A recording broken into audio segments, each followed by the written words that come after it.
తల్లిదండ్రులు కూడా ఆడపిల్లలు ఏదో రకంగా వదిలించేసుకుందామని చూస్తున్నారు. డబ్బులు ఇచ్చి ఒక పని మనిషిని పంపుతున్నారు ఒక ఇంటికి.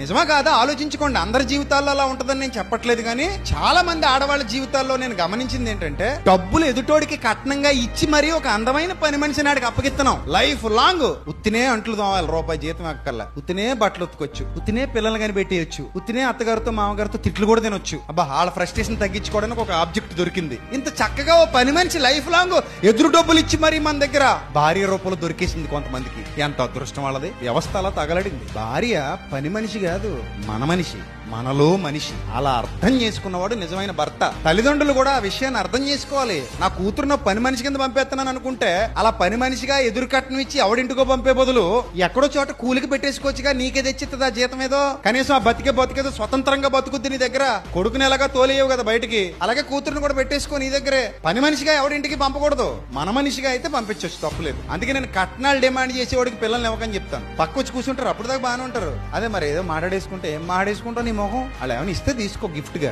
నువ్వు కూడా ఈ గిఫ్ట్ తప్పలేదు.